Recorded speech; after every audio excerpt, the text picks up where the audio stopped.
All right, this bunch here, after the death of Peter, James, John, and Paul, and the destruction of Jerusalem, begins with a man named Ignatius. And some of you Christians need to know this. You don't know your kinfolk when you see them. Some of you don't think you're any kin to me.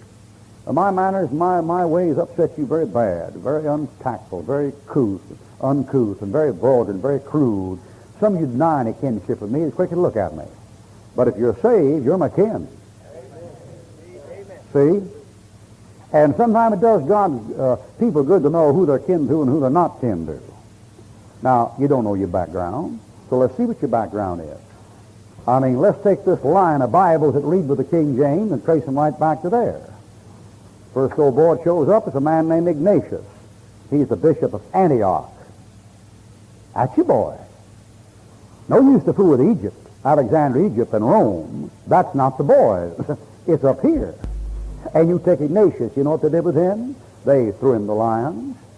You know what that old boy said about his death? He said, I want to have my bones be fine, bread to be ground between the teeth of these beasts for the glory of Jesus Christ. Got him out there and put him out in the Colosseum. He went over the lion's cage and shook his fist at the lions and said, come on out. Now there's a soul, brother. There's one of them. I mean, he never worried about the circumflex accent and the anti-penult or the otis subscriptum under the penult. I mean, that fella, he'd get with it. Or if you take that one there, that's Polycarp, bishop of Smyrna in Asia Minor up near Syria. Not down at Jerusalem, not at Rome, not in Alexandria, Egypt. That old boy preaches the gospel, and they bring him up when he's 86 years old and burn him at the stake, and he don't burn very good.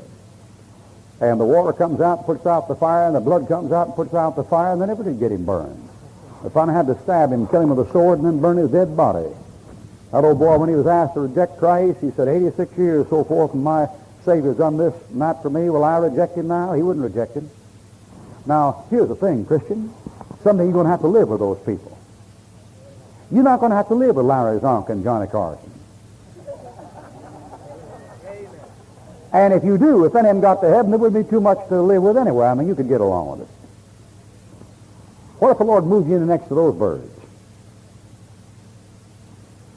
See, that's the trouble. The trouble is American Christians haven't suffered anything, haven't been through anything. You don't know your kinfolk. You know what the word for witness is? It's a word that means a martyr. Now you take that fellow there, Tertullian, he's a good one. He got kind of holiness. The Catholic Church about ready to make a saint out of him. He got up with a bunch called Martinists. They all started shouting, rolling around the ground, you know, and getting the charismatic, and they figured that was enough of him, and they got rid of him. But you take old Tertullian, I'll tell you one thing about him. The old boy was premillennial. He said Christ's going to come back and set up 1,000-year reign on this earth. These folks down here don't believe that. You know what it says in the Amplified Version in 1 Thessalonians chapter 2? The Amplified Version, put out by the Ruckman Foundation, recommended by Bob Jones University. It says, the wrath of God has come upon the Jew completely and forever. 1 Thessalonians chapter 2. There's a Bible believer in this building that believes that. Amen. You know perfectly well God's going to restore them in the tribulation, don't you? Amen. I imagine the Christian University recommend that a hogwash for a bunch of you suckers. Ruckman Foundation, for they're not premillennial. You know where Christ said over there in John chapter 18? He talked with Pilate, and he said, now is, if my kingdom of this world, my servants would fight, but now is my kingdom not from hence. That word now is just taken out. Because the Ruckman Foundation doesn't believe his kingdom is ever going to be of this world. So they just took now out. It's in all the Greek manuscripts. That's the bunch that hollers about the Greek. That's the bunch. Or it's come down here, here's Chrysostom, great preacher, called him the Golden Mouth. They put him in jail up in Constantinople. He prayed and shook down the city walls in an earthquake, just like Paul. Got out of jail, and the queen exiled him and sent him up to the Black Sea, and he translated the Bible up there and preached to the Russians, and they marched that old man when he was 70 years old out across the Black Sea and marched him till he died. A bunch of soldiers took him on a march, made him walk till he dropped. Chrysostom never used anything but the Syrian Greek text in Antioch any day in his life. Then you have come along here St. Pat. He's a good one. You say, I thought St. Pat was a Roman Catholic. Oh, no, man, no. His father was a married deacon. And why you take St. Pat, he never went to Rome, never wrote to the Pope, never recognized the Pope. When Patrick died, his name was Patricius. Rome made a saint out of him so they could keep control of Ireland. Can't you figure that out? Christ said, why, you go around saying if it had been the days of our fathers, we wouldn't have persecuted the prophets. Full well you bear witness that you are the children of them that killed the prophets. You garnish the tombs of the righteous and garnish their sepulchres and say if we'd been there, we wouldn't have done it. They take some old Bible-believing Christian everybody loves, make a saint out of him, so folks will stay in the church. They'll be able to figure that out. St. Pat was a lousy Catholic. He preached you couldn't get saved with sprinkling. He didn't believe in the sacraments. He got out there in the woods at night and put up a big old drum and beat that thing. Those savages, those selfs and picks came around and got up in that drum, preached hellfire and damnation and thunder and lightning and stewed down to the fire and poison, and he baptized adults by the thousands. St. Pat. He wasn't a good Catholic. He was a good Bible believer. You know what he used? He used the old Latin of the Antioch and Syrian Greek Textus Receptus. He wouldn't pull that junk down there for 5 minutes. And old St. Pat was a real Christian. Won a lot of souls. You come along here as Alban, an English martyr. You come up into the Dark Ages. These Christians are called by different things. They're called Paulicians because they go by the Pauline epistles. They're called Henrycians after a man named Henry of something. Forget the last town he's from. They call him by the town instead of the name. Petrobusians, Peter of Bruges, the Bogomiles in the Balkans, the Waldensians, the Albigenses in North Italy and Switzerland and South France, the Cathari, the Catholics, the Purists, and the Catholic Church. In the Dark Ages, there were 4 million saved people in the Catholic Church that called for a cleanup of the Catholic Church, and they never did clean it up, but they objected to the sacraments and objected to prayers for the dead and objected to purgatory and objected to using images in worship. God has always had a witness, and through the Dark Ages he had his witness. Now, there was less light there than there is any time in the history of the world, but there was some light. In France, the Vaudois, the Huguenots. In Germany, the Anabaptists. You ought to read about those folks. Those are your kinfolk. There's, you know what they used to do, some of your kinfolk? I mean, you know, when Ted Kennedy gets in, no telling what you might get into. You know what they used to do, some of your kinfolk? They used to take and put gunpowder in their mouth and blow their heads off. They cut off their tongues. They take their women and take them and throw their babies to pigs and let the pigs eat the babies and make the mama watch. You never read anything Richard Wormbrondt went through or Holland Popoff went through that they didn't go through back in those days. And after all, torture of Christians doesn't begin with communism. How many of you ever read Fox's Book of Martyrs? Could I see your hands? Fox's Book of Martyrs. Hear that pitiful? You only got about 10 people here in this great, educated, up-to-date, cultured 20th century town of Florence, South Carolina that ever read the third book you ought to read after you read your Bible. Fox's Book of Martyrs. Did you know you can't teach Fox's Book of Martyrs in the public school system? Rome won't let you teach it. You know something? Every high school kid in this building knew about Fox's Book of Martyrs, and every high school kid in this town knew about it. You'd have a hard time getting a Roman Catholic in office anywhere in the United States. But who knows about Fox's Book of Martyrs? It's dumb, stupid Americans. They don't know anything. You know, the batting average, you know, Willie Mays and Hank Aaron and all that, you know, that junk. They don't know what's going on. They know Nicklaus, you know, shot at the 68 and all that kind of thing. Why, listen, they used to take your ancestors and put them in a leather bag and sew them up with rattlesnakes and throw them in the river. They used to take women and hang them upside down with their feet and roast them over the fireplace. Took one of those English martyrs, laid him down there and stretched him and grilled him on one side for 2 hours like a barbecue. And he turned to him and said, I'm done on that side. You can turn me over now. Took one martyr out there to burn him at the stake. That old boy kissed that stake and said, welcome thou cross of Christ, welcome everlasting life. Took a young lady out there in the 5th century and took her up there to burn her at the stake. One of those papers said, you go to the Mass or we'll burn you. She said, I'm afraid I might meet the devil at Mass. Now there's somebody for you. They put her up there at the stake and put that statue in front of her face, tried to make her kiss it, and she wouldn't do it. When the fire began to consume her, she said, behold, you papist, you're always looking for a miracle. Look at me. I feel no pain. This flame to me is as sweet as a bed of roses. Now, boys, you get your girl like that, you have your real wife. Now, what them clothing store done is, and listen, boy, they racked them and they put them on glass and they suffocated them with smoke and strangled them and cut open the women and pulled them around by their intestines. You ought to read that stuff. You ought to read that stuff. Somebody said Rome's the eternal city. Rome never changes. Well, if it don't, you look for trouble in about the next 10 years. And that thing goes along to the Dark Ages. There's a character. Berthold of Romania. You talk about that character. That guy's back there 200 years before Martin Luther, and he went down to St. Peter's in Rome and nailed a thesis on St. Peter's. Climbed up in the altar and took up the host and said, "That's not Christ, it's only a piece of bread," and threw it down the ground. Boy, you try that back in the Dark Ages when the Roman Catholic Church ran the kings and the governments.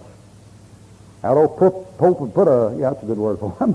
That old Pope put an interdict on a country and lay an interdict down in the country. When he put an interdict on the country, any other country could capture him and get indulgences and get time out in purgatory by killing the people. Excommunicate a king didn't fork out enough money. Pope, I excommunicate thee in the name of blessed Joseph, blessed Mary, blessed John the Baptist, and all that stuff.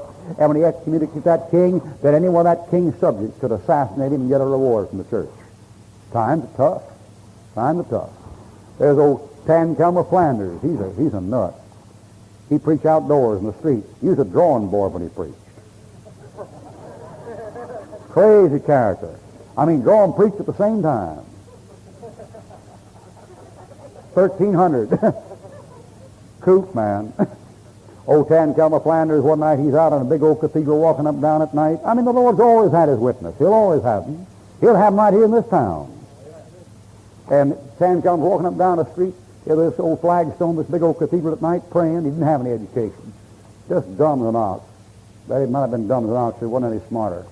And he's walking up and down across those flagstones, he's praying, and he's saying, "Lord, send me a Bible teacher. Send me a Bible teacher." Nobody showed up. He paced that cathedral until 12, 1 o'clock in the morning. Nobody showed up. And about 1:30 in the morning, he's walking up and down there with that torchlight in a cold winter night, and he saw a beggar huddled up there against one of the posts with a shawl over him and a wrap. And just for want of conversation, Tancam went by and poked him and said, "How goes it with thee, friend?" And the beggar said, "It always goes well with me." And Tancam was feeling kind of sour that night. He said, "Well, what if it pleased God to put you in hell? How would it go with you then?" And the beggar said, "Well, I'd be happier in hell with him than in heaven without him." And Tancam came back and said, "Who are you anyway?" And the beggar said, "I'm a king." And Tancam said, "Where's your kingdom?" And the beggar said, "Inside." And Tancam said, "When did you learn that?" And the beggar said, "When I ceased to go to men for wisdom and went to God only." That was his Bible lesson for that night. And then you come along here is Arnold of Brescia and Luther and these fellows. There's some preachers back there. Why, back 300 years before Martin Luther ever showed up, there were guys out there in the fields preaching to 22 and 30,000 people and waving that old Latin, not this one. They burned that one. They didn't bother that one. That's the one they worried about. That thing that had 1 John 5:7 in it. And waving that old book up and down and preaching and saying, the Pope's the devil, the Pope's the Antichrist, the sacraments can't get you saved, you can't get out of purgatory, there isn't any purgatory. Whew. Man. Why, I bet if Brother Monroe preached out here Sunday, he'd lose a lot of Christian friends. You imagine what it was back in those days, man? They'd burn you at the stake, and they burned them at the stake. They made bonfires out of them. Why, the Catholic Church many times wiped out whole towns of 10 to 15,000 people. You only have a Catholic give you a hard time about the Salem witchcraft trial. You know, they always got some little gas they're working on. Saying, "Well, you Protestants burn them too in Salem." Oh, yeah, about 15 of them, something like that. Why, when General Tully went up to the Netherlands, he killed 30,000 people in a week. Come along here and you get up toward the Reformation. Things are dark all over. Shades of night are down. The Crusades go over there and come back disillusioned. And about that time, this old boy shows up. His name is Savonarola. And he's an Italian-speaking, Italian-born Roman Catholic in the church. And he gets up in Florence and waves that Bible up there and starts preaching the book of Revelation. That's very interesting. The book of Revelation is not found in the Vatican manuscript used for all these new Bibles. The book of Revelation is not in it. Savonarola must have had him another Bible. And he's up there preaching that thing and banging away on that thing. And the Pope said, "Shut that fool up, shut him up, shut him up." And somebody said, "How are we going to shut him up?" And the Pope said, "Offer him a cardinal's hat to shut him up." And they came around and they said, the Pope said he'll give you a red hat if you just quit preaching like that. And Savonarola said, "I'll take a red hat of blood." And he got it. He got it. They burned him at the stake. They put old Savonarola up there. You can still see the place in the Florence Square where they burned him. And put him up there. When they set fire to him, the priest said, "I separate thee from the church triumphant and the church militant." And Savonarola said, "You can separate me from the church militant, the one down here, but you can't separate me from the church triumphant up there." And he couldn't. And he couldn't. Oh, they had some brave souls. They took an old English martyr, went down there. He made a mistake. He went down to Mass in St. Peter's and knocked the holy wine out of the priest's hand all over the floor. Terrible man, Blood of Christ all over the floor, You ought to hear Alex Dunlap. Brother, you ought to have Alex Dunlap. You ever know about him? He's the Catholic Conversion Center from Philadelphia, Newark, New Jersey. You think I'm rough. You ought to hear that bird. Boy, he'll come to your pulpit here and dress like a Catholic priest and take you through the Mass and show you the whole thing. And then drop the wafer on the floor and say, "Excuse me, sir."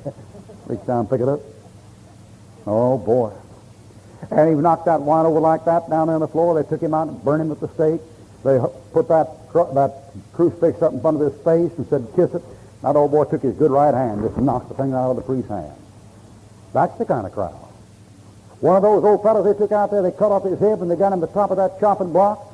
They said, "Are you going to recant, of your belief?" And that martyr went over to the axeman and said, "Put your hand on my heart." He put his hand in his heart.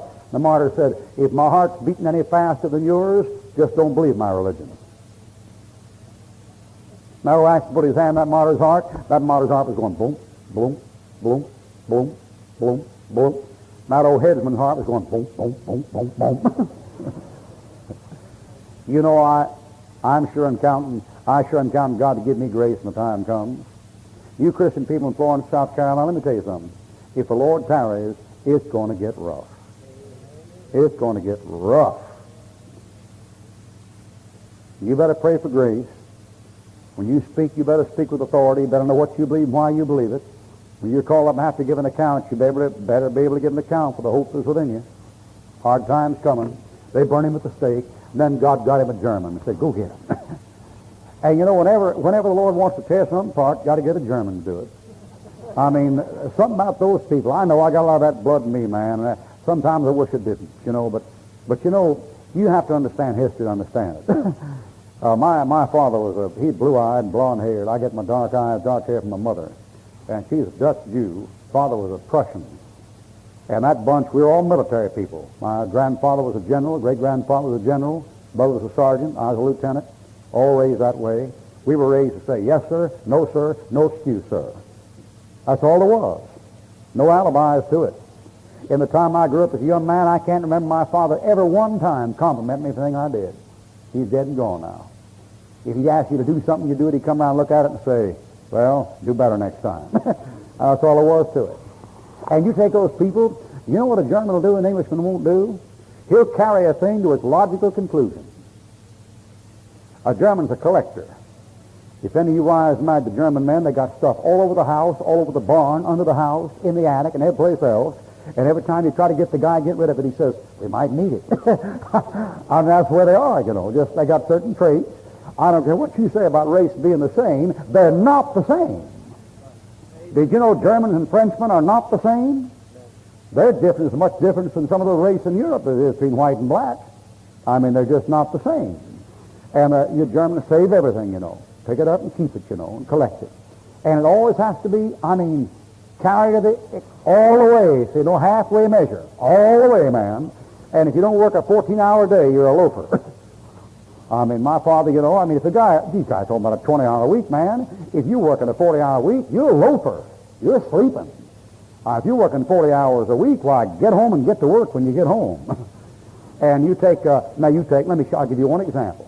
Darwin said that men came from animals. Well, you got some nuts here in Florence still believe that. And they teach it, in the University of South Carolina, every place, evolution. But Darwin wouldn't carry that thing to a logical conclusion. Now, let me ask you something. If men come from animals, what's wrong with gassing them? Don't you gas animals? If men come from animals, what's wrong with cutting off a man's skin and making a lampshade out of it? Or a wallet? You do it with animals, don't you? You see, Adolf, he was demon-possessed and full of the devil, but he was logical. He just carried it to a logical conclusion. Darwin said, you got to get rid of the inferior elements.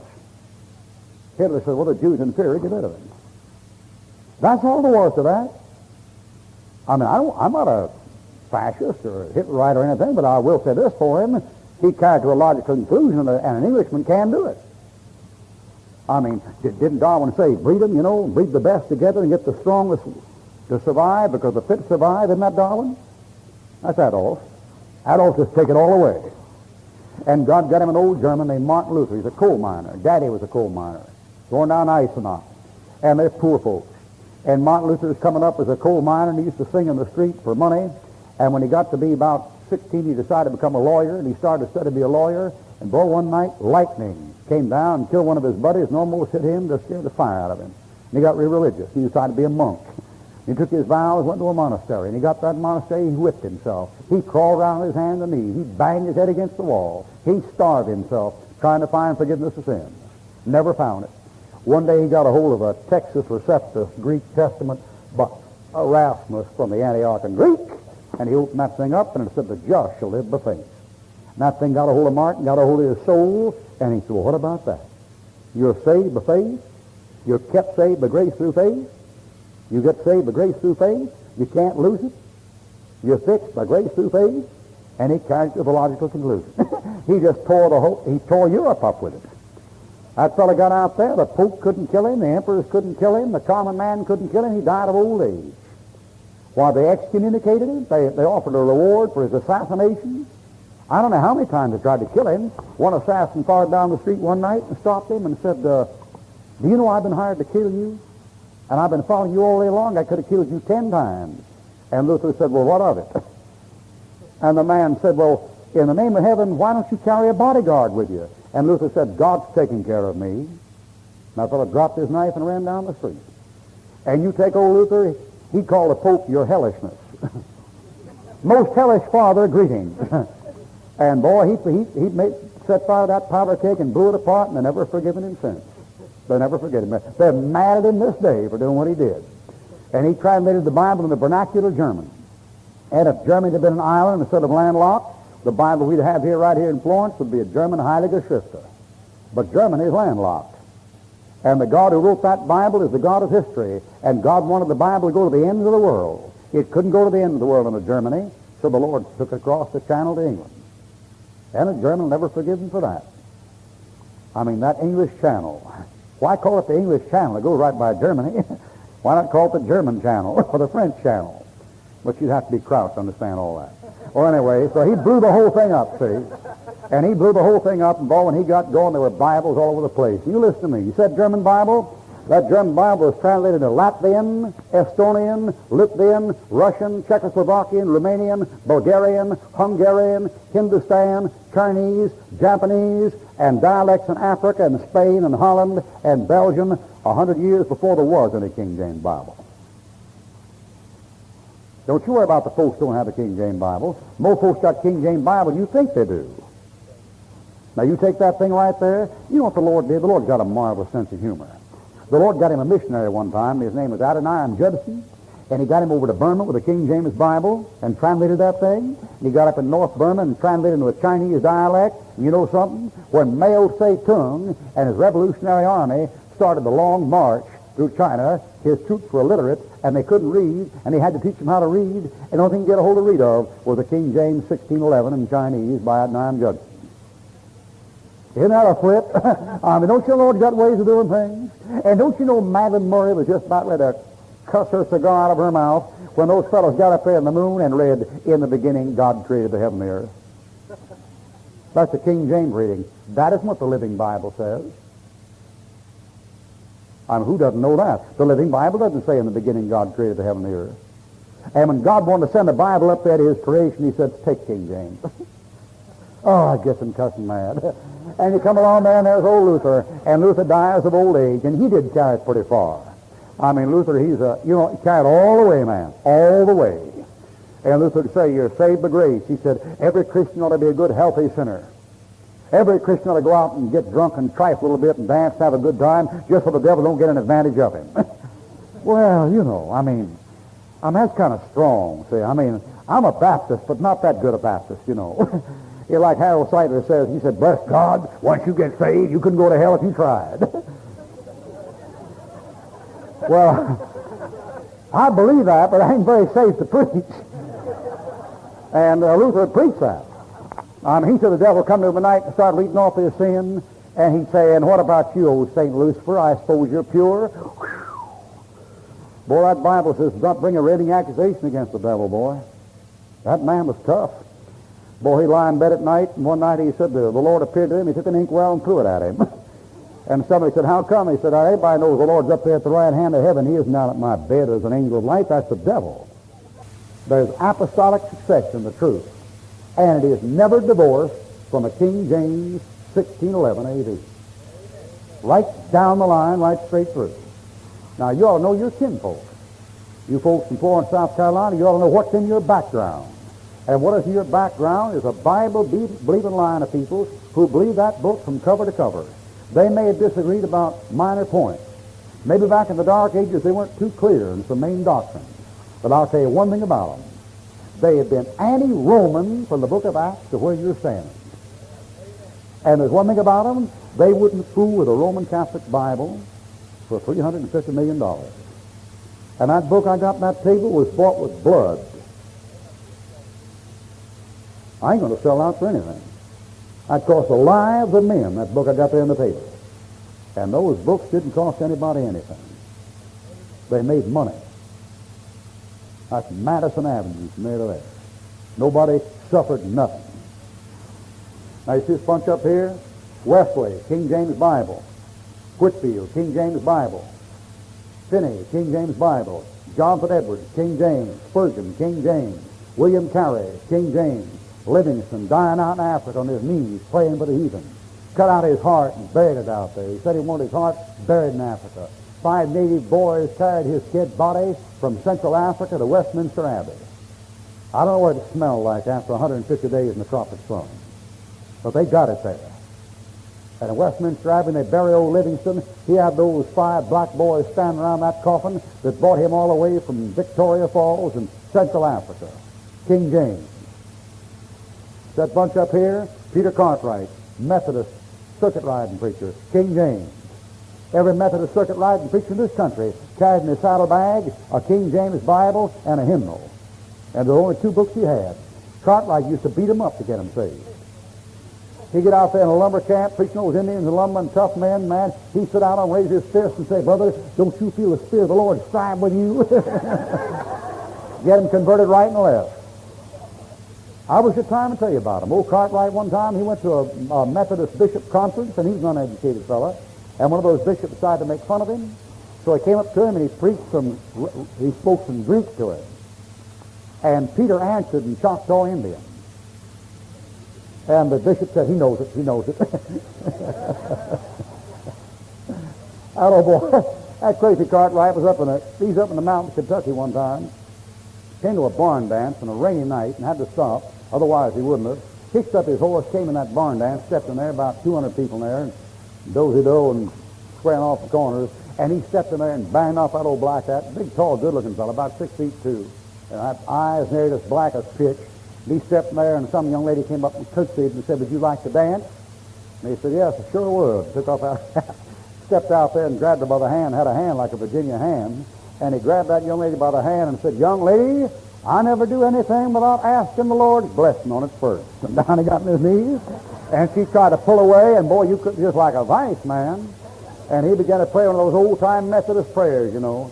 And if you got any modern Methodist friend in this town, don't let them fool you, boys. They're not like that old bunch. Not that old bunch. That old bunch get on there and say, oh, God! You know, that kind of prayer. One of them prayers, you know. Oh, God, take these hell-bound sinners and save. Oh, man, boy. Started dropping the jug, dropping the doghouse, people screaming, running out the door. He had 14 people saved and started a church. Now, if you got to go to a dance, that's the way to go. And listen, that fellow never used anything but a King James Bible every day in his life. See that fellow Dwight L. Moody? 2 million converts. There wasn't a one of them saved under an RV. And the RV was out at that time in 1884, and Moody was alive and preaching. He wouldn't touch that thing with a 10-foot pole. Dwight L. Moody was about 50 pounds overweight. He died probably 10 years before his time. If he had one sin, it was he loved Boston beans. You ever see a picture of Dwight L. Moody? His stomach just sound like that, you know. Beard. You think I talk fast? It took 3 shorthand reporters to take him down when he preached.